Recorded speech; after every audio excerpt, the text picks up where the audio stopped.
9th class की chemistry का question number 4 पढ़ेंगे। चैप्टर नंबर 1 का ये डिस्क्राइब क्वेश्चंस हैं। इसमें आपके पास पहला क्वेश्चन जो है वो डिफरेंट रिएक्शंस बताए हुए हैं। इनको स्टडी करके ना आपने ये बताना है कि इसमें केमिस्ट्री की कौन सी ब्रांच इन्वॉल्व हो रही है।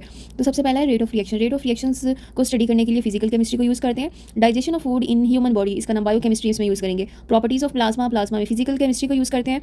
इकोसिस्टम है, इसमें इन्वायरमेंटल केमिस्ट्री को यूज़ करेंगे। Reaction taking place during fire work, इसमें इनऑर्गेनिक मटेरियल को हम यूज़ करते हैं ज़्यादातर, तो इनऑर्गेनिक केमिस्ट्री आएगी। Absorption of wavelength with the help of ultraviolet spectrometer, इसमें भी हम फिजिकल केमिस्ट्री को ही यूज़ करते हैं। नेक्स्ट आपके पास क्वेश्चन है what are allotropic form. Allotropic इसे बोला जाता है कि अगर कोई एलिमेंट एक से ज़्यादा फॉर्म में स्ट्रक्चर फॉर्म में एग्जिस्ट करता है तो इसे एलोट्रॉपिक बोलते हैं। टॉपिक में ना इसकी डिटेल बताई हुई है, कार्बन और सल्फर की एलोट्रॉपिक फॉर्म बतानी है। नेक्स्ट आपके पास क्वेश्चन है कि कोल और डायमंड में क्या फ़र्क है। दोनों कार्बन की एलोट्रॉपिक फॉर्म है। डायमंड जो है वो क्रिस्टलाइन फॉर्म होती है, यानी इसमें एटम्स के अरेंजमेंट में एक स्पेसिफिक पैटर्न पाया जाता है। जो कोल है वो हमारे पास एक एमॉर्फस फॉर्म है कार्बन की, इसमें एटम्स के अरेंजमेंट के दौरान जो है कोई खास पैटर्न नहीं पाया जाता है। तो इस क्वेश्चन का आंसर यही है। नेक्स्ट आपके पास है what are supercritical fluids किसे बोलते हैं और ये नॉर्मल या ऑर्डिनरी लिक्विड से कैसे डिफरेंट करते हैं। सुपर क्रिटिकल फ्लूइड्स बोला जाता है जिसमें ये कंप्रेस्ड फॉर्म होती है मैटर की, जिसमें लिक्विड और गैसेस का फिनोमिना पाया जाता है और इसे एक स्पेसिफिक क्रिटिकल टेम्परेचर और प्रेशर पे हम जनरेट करते हैं। और इनकी प्रॉपर्टीज़ में देखें, density, viscosity, surface tension, compressibility, heat capacity जो है वो ऑर्डिनरी लिक्विड से क्या होती है, काफ़ी ज़्यादा डिफरेंट होती है। और सुपर क्रिटिकल फ्लूइड्स जो होते हैं वो किसी खास टेम्परेचर पे खास कंडीशंस पे एग्जिस्ट करते हैं। नेक्स्ट आपने बता देना ये काफ़ी ज़्यादा कंप्रेसिबल है। नेक्स्ट वही जो लास्ट पीछे आपने बताई है प्रॉपर्टीज़, और सुपर क्रिटिकल फ्लूइड्स के अंदर वाइड रेंज ऑफ सब्सटेंसेस को भी हम डिसॉल्व कर सकते हैं। नेक्स्ट आपके पास क्वेश्चन है सॉलिबिलिटी ऑफ सॉल्यूट से क्या मुराद है और सॉलिबिलिटी कैसे चेंज होती है टेम्परेचर के साथ, इसका भी पीछे आंसर बताया हुआ है।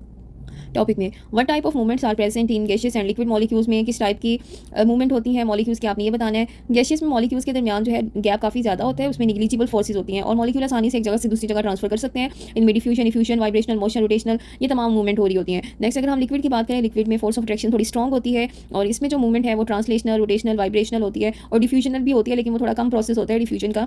नेक्स्ट आपके पास है differentiate between areas which are study under inorganic, organic chemistry. Organic और इनऑर्गेनिक केमिस्ट्री में हम किस तरह के सब्सटेंसेस को स्टडी करते हैं, तो जिसमें इनऑर्गेनिक जिसमें ऐसे तमाम कंपाउंड जिसमें लिटल कार्बन हो या नहीं कार्बन होनी चाहिए, non carbon, non metal, coordination compound, minerals वगैरह, ये तमाम स्टडी करते हैं। ऑर्गेनिक कंपाउंड में कार्बन कंटेनिंग कंपाउंड यूज़ किए जाते हैं और ऑर्गेनिक के तो डेली लाइफ में काफ़ी ज़्यादा यूज़ है, ऑल फॉर्म्स ऑफ लाइफ में हम इसे यूज़ करते हैं। नेक्स्ट आपके पास क्वेश्चन है क्वेश्चन नंबर 5, इन्वेस्टिगेटिव क्वेश्चन है। पहला जो क्वेश्चन है ना इसमें ये बताया हुआ है कि हम लोग कोई भी सोल्यूशन बना के उससे क्रिस्टलाइजेशन आसानी से कर सकते हैं, यानी सॉलिड चीज़ों को अगर आपने प्यूरीफाई करना है तो हम उसके लिए क्रिस्टलाइजेशन प्रोसेस करते हैं। तो यहाँ पे एक क्वेश्चन पूछा हुआ है कि पोटेशियम नाइट्रेट है, अगर आपने इसे प्यूरीफाई करना है तो आप इसे पानी से कैसे प्यूरीफाई करेंगे। तो पोटेशियम नाइट्रेट आपके पास एक आयोनिक कंपाउंड होता है, हम पानी में इसका बनाएंगे सुपर सैचुरेटेड सोल्यूशन। ठीक है, सुपर सैचुरेटेड सोल्यूशन कैसे बनाएंगे, सिंपल, आपने एक बीकर लिया है, बीकर के अंदर पानी लेंगे और KNO3 को आप इसमें हल करना शुरू करेंगे। एक पॉइंट ऐसा आएगा KNO3 इसके अंदर डिसॉल्व होना बंद हो जाएगा, फिर हम इसे क्या करेंगे, इसको हीट करेंगे, हीटिंग करने से KNO3 मजीद इसके अंदर हल होना शुरू हो जाएगा। ठीक है, फिर दोबारा से एक पॉइंट ऐसा आएगा कि KNO3 अब हल होना बंद हो गया, तो ये आपके पास एक सुपर सैचुरेटेड सोल्यूशन। फिर आपने क्या करना है, इसको कूल डाउन करना है। कूल डाउन करने के बाद हम क्या करेंगे, इसकी फिल्ट्रेशन करेंगे, या आप सिंपल कर सकते हैं कि ये जो सुपर सैचुरेटेड सोल्यूशन है ना इसकी पहले फिल्ट्रेशन कर लें। फिल्ट्रेशन करने के बाद आपने क्या करना है, इसको कूल डाउन करना है। तो इसमें आपको ना दो पोर्शन नजर आते हैं, एक तो प्रॉपर आपको क्रिस्टल्स नजर आती हैं इसकी और थोड़ा लिक्विड भी नजर आ रहा होता है। वो जो लिक्विड होता है हम उसे बोलते हैं मदर लिक्विड, और इस तरीके से हम लोग क्या कर सकते हैं कि सुपर सैचुरेटेड सोल्यूशन का टेम्परेचर लो करके उससे क्रिस्टल्स बना सकते हैं आसानी से।